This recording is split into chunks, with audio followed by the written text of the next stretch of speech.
So a bunch of you guys have been asking my opinions on DC Fandome, and I decided, you know what? Let's just go on ahead and do a top 5 list because, well, it's YouTube and people love lists. So today we're going to go on ahead and list the top 5 reveals and topics that were discussed during DC Fandome. And of course, guys, I want to hear from you as well. So down in the comment section below, let me know your top 5 reveals that you saw from DC Fandome that you are most excited for. So going and counting down from 5 all the way to 1, where 1 is the thing that you are most excited for.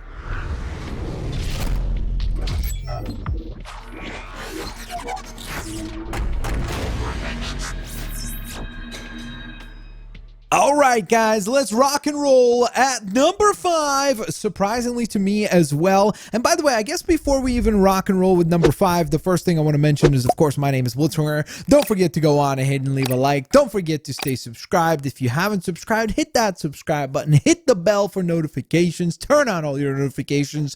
Thank you guys so very much for that support. But the thing that I didn't want to clarify is that as you go on ahead and rank these, ideally try to stick to kind of like the major reveals. So for example, if let's say season 7 of The Flash and the reveals that they showed there is the thing that you're most excited for, you can go on ahead and classify that as just one whole thing, like the Flash TV show. Or let's say if you want to talk about Gotham Knights, and that's one whole topic. Don't worry to like actually get super specific of like, well, in Gotham Knights, I really like the fact that Red Hood is playable. Like, you don't have to go that specific. Don't worry. You can just stick to like the general giant topics that they covered. So, with that in mind, for me, giant topic number 1 is actually going to be Black Adam. Now, going into this thing, I honestly was not that excited to even hear about Black Adam, not because I'm not a huge fan of The Rock, but I just thought, what are they really going to show? Boy, oh boy, they actually showed quite a bit. They gave us some cool cinematics and kind of a feel of what the story will be. I love that they went ahead and explored the origin story of Black Adam, or at least told us that they will be exploring the origin story of Black Adam from 5,000 years earlier in Kahndaq, and basically just the entire idea of how he was enslaved and how he had to fight back and get justice. And then it looks like there's going to be an element of a time skip where 5,000 years later he's back, and this time he will not be defeated. And that was kind of the tagline that they used. Sounds pretty epic. I think that obviously if you have watched pretty much, let's say, the last decade of action movies, The Rock has been at the helm of the vast majority of them. So I really would be surprised if this thing turns out poorly, just from an entertainment standpoint. I'm not saying that it'll be some incredible narrative or anything like that, although I don't see why it can't be, because I think it has an interesting concept and a really cool idea. And what I love is that you could tell that Rock was really, really passionate about this project. Like, he seems like he's definitely thinking about all the different elements, whether it be the motivation of the character or how they're actually going to build this movie. And speaking of which, I really love that they went ahead and revealed to us that the JSA are going to be part of this film. So it seems like the JSA is possibly the group that tangles up, or maybe Black Adam entangles with them as kind of like taking down whatever the villain will be of this particular movie. Because that's another thing that we have to consider here, is that we don't know yet who the villain will be. That hasn't been revealed. But you also have to remember that Rock did continuously refer to Black Adam as an anti-hero. He's not a hero. He's not a villain. He just served up the justice according to his morals. Now, the JSA was actually not just revealed to be in this thing, but they actually did go on ahead and tell us who the JSA members are that they're going to use. They're using Hawkman, Atom Smasher, Dr. Fate, and Cyclone. I think that that's super duper cool. They went ahead and told us the actual characters that they're using. I think these are all relatively interesting characters. I don't know much about Cyclone or Atom Smasher, but I do know quite a bit about Hawkman and Dr. Fate. Both would be really cool to see here, and I'm looking forward to seeing maybe even all 4 of these go up against Black Adam. Now, with that in mind, let's transition to number 4, and that is going to be Suicide Squad, or more specifically, The Suicide Squad. So we're going to discuss the movie first. This is, of course, the second Suicide Squad movie, directed by James Gunn. He now leaves Marvel for at least a little while before returning to direct Guardians of the Galaxy Volume 3. But during this hiatus, he does go on ahead and helm a DC movie. And this time it's going to be the sequel to Suicide Squad. Now, personally, I'm not going to lie to you guys. I did not like the first Suicide Squad movie. I thought the soundtrack was awesome. But other than that, really not much stood out about that film. Well, apart from the casting of Margot Robbie. And I thought that Will Smith was pretty decent as Deadshot as well. But other than that, kind of a boring movie. Nothing really happens. It's a little bit all over the place. And half the time I even forget that Enchantress is the villain. Now, regardless, going into the event, this is, I know, a little bit of a trend here, but I honestly was not excited about Suicide Squad because it's like, how different is it going to be? So on and so forth. But boy, oh boy, aside from all the hyperbole that they use, because I mean, obviously they're promoting a film, so James Gunn is like, this is the biggest movie I've ever made. This has more stunts than any other Marvel movie that we've ever done combined. Blah blah blah blah. It's like he really obviously goes off on like selling how grandiose this film is, and I'm not saying it won't be, but a lot of that type of stuff kind of, you know, goes in one ear, goes out the other, just because I think he's just trying to hype up a film.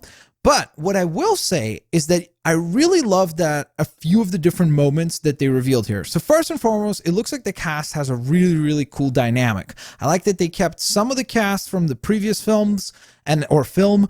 And then, of course, they have a whole lot of new characters being introduced in this movie. A few of the things that were kind of dropped throughout that I really thought were cool was the fact that this is going to be a gritty war movie set in the 1970s, but it will have that comedic tone that they showed with the little behind the scenes video. And I think that that's super duper cool. I think that that has a ton of potential. The fact that they're leaning into the concept of this being a war movie, I think will be exciting.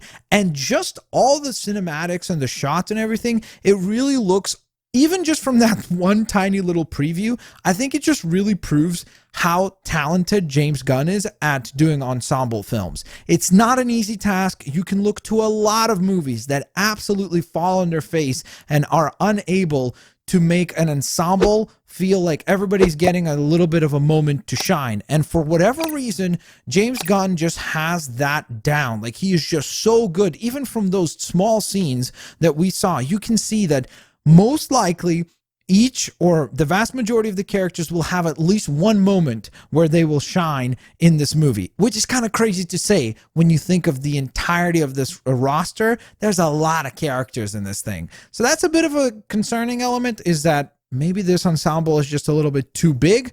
But to be fair, a couple of times during that panel that they did for Suicide Squad, they specifically said, don't get too attached to these characters. So, and with a title like The Suicide Squad, I think there's probably a pretty safe assumption that most of these characters ain't appearing in a sequel. But I will say, again, really, really cool tone. I love that they showed us a lot of the costumes and kind of the design for the characters. I love the logos that they showed. Those looked incredibly cool too. Just, again, looks like it's going to be a really fun film that is going to be still very, very gritty. It's probably going to be a little bit more comedic, but I don't see it being like super duper Disneyfied or something like, or, you know, kidified or something like that. I think that it will still be a very gritty story from what we've seen so far. So from there, we transition to number 3, and guess what? It's Suicide Squad again, but this time it's Suicide Squad Kills the Justice League. So this is Rocksteady's brand new game. We've been waiting for what is it that Rocksteady is working on, and finally, they revealed to us a very exciting CGI trailer for Suicide Squad Kills the Justice League. We see the scene of Harley Quinn, Deadshot, Boomerang, and King Shark teaming up to what looks like have been handed the task of taking down the Justice League. Now, the trailer is awesome. It has a lot of great comedic timing. Building on what I just said about the Suicide Squad movie, this really does have a whole lot of great comedic timing and tempo to the actual game, like whether it be the delivery of the lines or the back and forth between the 4 characters. There's great chemistry there. So I think that that's great. It's Rocksteady. So at this point, I really don't feel like there's any point in doubting that it's going to be a bad game from a gameplay perspective, because there's nothing in their history or their catalog of game releases that would make me think that. So because of that, I think that the gameplay will be solid. It is interesting that this is going to be a shooting game, so this is something a little bit different. We've seen, obviously, all the other games that we've played as far as the Arkham games are concerned from Rocksteady. They've all been, obviously, more so melee. Of course, there were gadgets and such, but the vast majority of the combat and the gameplay was definitely hand-to-hand combat. So it'll be interesting to see a shooter, a third-person shooter at that, being done by this team. We'll see how it actually will play. Of course, the one big negative on this reveal is the fact that obviously it is coming out in 2022 and it is only a next-gen game. So for those of you that have a PlayStation 4 or Xbox One, you will indeed need to upgrade to the PlayStation 5, the Xbox One Series X, or hopefully you have a pretty powerful PC, so then you don't really need to upgrade and you'll just be able to play it using your existing equipment. So, aside from that, again, not much to say about it. For me personally, I definitely understand the argument of people who are saying, why reveal it now? And I definitely am somewhat in that camp, because I personally can't wait 2 years, but more so just because I know what the narrative for this game will be, and the marketing process for this game will be very interesting now based on this reveal. And then, of course, the other thing is that I know for a fact we've seen that happen so many times, just even this year alone. Of course, this year is an exception because of everything going on in the world, but we've seen a lot of games can get delayed. So what happens if this game doesn't even launch in 2021? And that's why it lands at the third place position for me personally, just because there is that giant kind of caveat. And plus, going back and rewatching the trailer, I realized we really didn't see any gameplay. This really seemed much more so like a pitch for a game, and it looks like a great pitch, a great idea, looks like it's entertaining. It's just that to me, I'm not really sure what the game fully is, just because the trailer was no gameplay. So there's no gameplay actually seen there. So we don't actually know what the game will actually be, aside from, hey, here's the pitch and here's what we think it will be.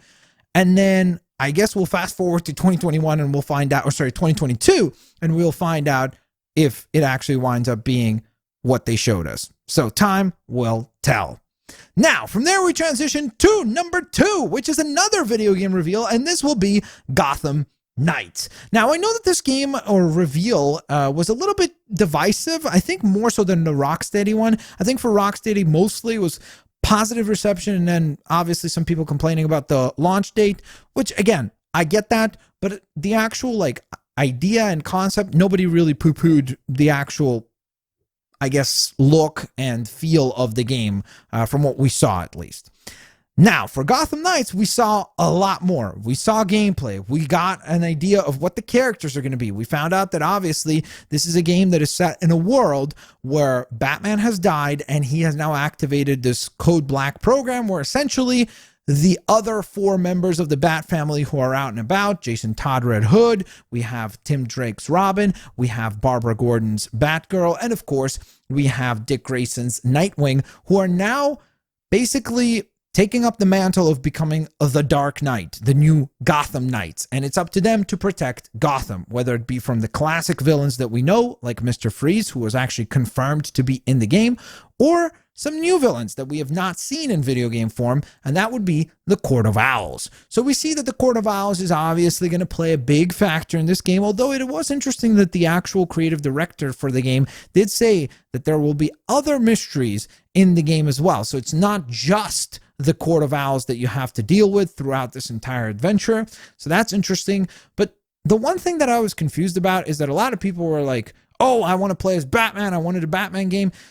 I get it. Like, don't get me wrong. I understand that argument. But at the same time, like, if we really think about it, we've gotten a lot of Batman games where we play as Batman. Why not give us something where we get to play as some of the other members of the Bat family? And spoiler alert, I would not be shocked if Batman is playable in this game, whether it be as part of the game in the later half. Maybe he has faked his own death in order to try to take down the Court of Owls because he's expecting for them to appear. And then, of course, he will pop up and you'll play as Batman in the later stages. Or maybe there will be DLC for this game where he will appear as a playable character then. So I don't think that it's out of the question that Batman will be included in this game. I don't, and to me, I also think that that's a bit of a silly argument, just as silly as the argument about like, oh, well, this game is launching so much further away for Rocksteady's game for Suicide Squad, to say, oh, well, a game doesn't have Batman, so therefore it's bad. I don't see the logical leap there. But what I am excited for is the fact that it does look like we have some interesting new implementations for gameplay. So it looks like it will have some Arkham-styled gameplay as far as combat is concerned. But at the same time, it looks like they're leaning more heavily into some sort of gear system where you will unlock different gadgets and upgrades that will make each one of these 4 characters that I mentioned before play a little bit more uniquely. So that sounds kind of interesting and compelling. And then in addition to that, they really are leaning more heavily into an RPG for this game as well. So there's like a leveling system for your character, and then it looks like there's different resources that you collect throughout the game that you can then use to possibly unlock and upgrade things in the game. So again, that sounds really interesting. They did talk about scaling difficulty of villains as well. So like when you face villains at certain levels, they will play differently. So that sounds interesting too, just in terms of, well, can you replay boss fights over and over again? Like, can you go up against that Mr. Freeze battle that they showed us multitude of times with different leveled characters, and will it play differently, at least somewhat, every time? That will be definitely interesting to see. But overall, I'm excited for it. And plus, out of the game reveals that we got, this is the one that we're getting most soon, which will be in 2021. And then, ladies and gentlemen, it is time to wrap it up with number 1. I mean, if you know me, you know that this was going to be number 1 without a shadow of a doubt. That trailer was better than I could have hoped for. And it is obviously Matt Reeves's The Batman. I absolutely loved everything that we saw for the trailer. Was awesome. I love that they've only shot 25% of the film, but it already does such an excellent job of just establishing the tone of this film. I really hope that what we have heard Matt Reeves say and what we've seen with this trailer is what really ends up being the final product that we get to see in the movie theaters or at home, whatever it might be. I just love that they're super heavily, it looks like at least, leaning into the detective story. I know a lot of different directors and a lot of different Batman properties often speak to, oh, we're going to lean into the detective stuff, and then they really don't. Like, it's kind of a throwaway thing at the end of the day. It still becomes much more so of an action film, and I get that because, I mean, that's what works for big blockbusters. But it looks like Matt Reeves really is going heavily into the whole puzzle solving, Batman having to try to figure out who is this person that is constantly sending him these riddles. And of course, this is still a very young Batman. He's only in his 2nd year of being Batman. I love that you can see even that communicated very, very well through everything that we've seen about this world. Like, they've talked about the fact that if you look at the Batmobile, you can see like the rivets showing. So you can see that this is probably something that he literally himself just like smelted together and like went ahead and stitched together and put together. The costume is all dinged up because he can't just have like a brand new costume every time. It's just something that he'll like patch up, fix up, so on and so forth. It's not the most polished and most advanced stuff that he could possibly have because he doesn't have a Lucius Fox working with him to try to come up with all this epic tech. It's all homemade and stuff that he himself creates. And I think that that is really, really cool. I think that the film has this really cool gritty feel just in terms of like everything looks super grimy and dirty, and even the logo that they've shown us, it's the black and red, and you can see kind of like the scratched in bat logo or bat symbol into the logo. I just think that everything so far for this film, the tone, the music, the sound, like everything just seems like it's going to be an absolutely stellar take on Batman. And obviously we'll see how it unfolds down the line, because boy, oh boy, Matt Reeves did an awesome job with those Planet of the Apes movies, which showed us that he definitely has a capability to tell stories over the arc of 3 films. So imagine if he gets the chance to create a similar trilogy for Batman, where he will tell a story of Batman, let's say going from year 2 to year 3 to maybe year 4, and that will be kind of the narrative and the entire arc that we will see unfold. And so we will see characters like Penguin, who he talked about in this film, is really kind of young in his career. Like Oswald Cobblepot is going to be like, he hates being called Penguin. He said he doesn't even like that moniker, and they're going to kind of explore the idea of him maybe by the end of the movie is when he becomes Penguin, and then we'll see him more prominently become Penguin and a bigger force to be reckoned with maybe in the next film. So I think that already a lot about this film sounds awesome. The trailer was incredible. That scene of him beating up that one goon, and then when he asks him like, who the heck are you? And then he just says, I'm vengeance, even though obviously we're all expecting I'm Batman. But that was a nice little twist as well. So it does seem like they're going to go on ahead and obviously throw in some of those kind of iconic moments because, well, they have to. It's a Batman movie. So with that in mind, ladies and gentlemen, there you have it. That was me gushing over the last basically like 20 minutes about DC Fandome. I thought it was an awesome event. I know some people were, I don't know, let down. I guess it just depends on what you were expecting going into the event. I know some people said that they were missing some big hitters and things like that. And I'm not really sure what they're referring to as far as that is concerned, because I don't know like what you thought they were going to show, especially within the circumstance of everything going on in the world. Like, considering a lot of productions have been halted and put on pause, I really don't think it was an element of they didn't want to show maybe more. It's that they literally couldn't. So I think that for what they could have done, I think they did an excellent job. The fact that we got a proper Batman trailer, awesome. Black Adam knocked it out of the park. Suicide Squad, again, for me, turned me around on that as a franchise, because I was not interested in the Suicide Squad movie at all. I was going to see it, but it was not going to be like a day one or a priority to go see it. Now, I definitely want to check it out on day one. The Rocksteady game, again, tons of potential there, but that's pretty much all that we can really safely like extrapolate. Is that really cool idea, but it's so far away for me.